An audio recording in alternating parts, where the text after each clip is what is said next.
Le moment est enfin venu de réaliser qui nous sommes véritablement. Au cours de l'histoire, énormément de conflits, de divisions et de souffrances ne se seraient jamais produits sans une croyance. La croyance que nous pouvons choisir nos croyances.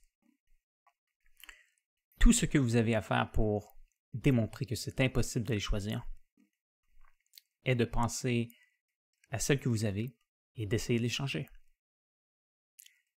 Concentrez-vous et soyez conscient de votre tentative de les choisir. Si nous pouvions le faire, nous pourrions les changer et les changer à nouveau. Nous pourrions aussi croire à n'importe quoi, ce qui est clairement impossible. Comme vous le savez bien, au cours des dernières années, le terrorisme a augmenté internationalement. Les terroristes nous attaquent car nous sommes non-croyants. Et lorsqu'ils réaliseront que nous ne pouvons pas choisir nos croyances, ils ne voudront plus nous attaquer. Les conflits créés par les religions et certaines croyances seront grandement réduits. J'ai aussi beaucoup d'autres arguments pour les convaincre de cesser de nous attaquer. Mais attendez, ce n'est pas tout. L'argument simple qui démontre que ce n'est pas possible de choisir ses croyances s'applique aussi à beaucoup d'autres choses, comme nos désirs, nos préférences, nos opinions, la faculté de comprendre. On ne choisit pas de comprendre ou de ne pas comprendre quelque chose. Dans le temps donné, notre cerveau comprend ou ne comprend pas, ou croit comprendre, mais en réalité ne comprend pas. Doutez. Essayez de choisir de douter. Essayez de changer le degré de conviction que vous avez envers une croyance. Et oui, même le processus de doute est complètement généré par le cerveau. Les émotions. Il est possible parfois d'exacerber certaines émotions, mais la plupart du temps, elles sont complètement générées par le cerveau. Par exemple, nous ne choisissons pas de ressentir de la haine ou de l'amour, de la culpabilité ou d'avoir honte de soi-même. On ne choisit pas d'être stressé ou d'être anxieux. Pensez à la façon dont vous vous sentez à tout moment et essayez de choisir de ne pas vous sentir ainsi. Un autre exemple, le fait de rire ou de pleurer. C'est facile de se forcer à rire comparativement à se forcer à pleurer.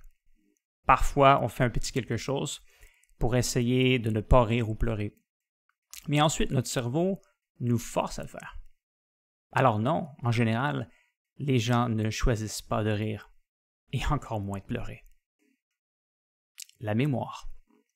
On ne choisit pas d'oublier et de se rappeler. Malheureusement, parfois, dans le temps donné, notre esprit ne nous rappelle pas de ce qu'on veut se rappeler. Lorsqu'on réalise qu'on ne peut pas choisir d'oublier quelque chose, c'est beaucoup plus facile de l'accepter, même si ça demeure décevant. Il y a tout de même certaines façons d'aider notre cerveau à mieux stocker de l'information et à se rappeler de quelque chose. C'est aussi possible de se concentrer intérieurement et de répéter certaines choses continuellement, ce qui est en quelque sorte une autre façon de se rappeler. Les pensées. La plupart de nos pensées sont générées par notre esprit. Elles nous apparaissent tout simplement. La plupart du temps, on ne choisit pas de penser aux mots qui nous passent à l'esprit pour ensuite les utiliser dans nos écrits ou pour autre chose.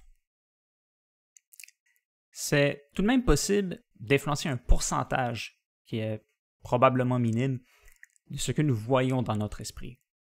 Par contre, ça ne veut pas dire que c'est possible de choisir de penser à une nouvelle idée. Certains autres types de comportements ne sont pas complètement générés par le cerveau, mais probablement la plupart du temps. À chaque fois que nous sommes conscients de notre tentative de choisir certains de ces types de comportements, ça ne fonctionne jamais. Alors évidemment, c'est absurde de penser que lorsque nous n'en sommes pas conscients, on pourrait les contrôler. Évidemment, il y a beaucoup d'autres actions qui sont contrôlées par le cerveau, ou du moins en partie. Nous avons un plus grand contrôle sur certaines choses que d'autres. Quoique nous possédions un pourcentage de contrôle sur notre propre comportement, nous demeurons tout de même principalement des machines biologiques. Une espèce particulière de machines biologiques. Beaucoup d'actions ne peuvent pas se produire sans le désir de les faire. Pensez aux mauvaises actions qui se produisent dans le monde ou à celles que vous avez subies. La raison principale pour laquelle que les gens ont pu commettre beaucoup d'entre elles n'a rien à voir avec la responsabilité. Le réaliser ouvre la porte à la compassion. Ça devient beaucoup plus facile de pardonner. C'est aussi plus facile pour nous de moins culpabiliser envers nos propres mauvaises actions. Et mélanger avec la réalisation qu'on ne peut pas choisir de culpabiliser, ça devient moins déplaisant. Comprendre que nous n'avons pas beaucoup de contrôle sur ce qui nous mène à agir de la façon dont nous agissons nous permet de plus facilement accepter les événements et à passer à autre chose. Nous approchons du commencement d'une nouvelle ère. Un jour, grâce à ces connaissances, les êtres humains pourraient peut-être beaucoup mieux coexister. Et cela pourrait mener à une paix qui, espérons-le, durerait très longtemps. C'est plus qu'une révolution. C'est la fin du monde tel que nous le connaissons. Et vous êtes tous appelés à collaborer avec moi pour le reconstruire. La réalité a finalement surpassé la fiction. Saluez tous le roi.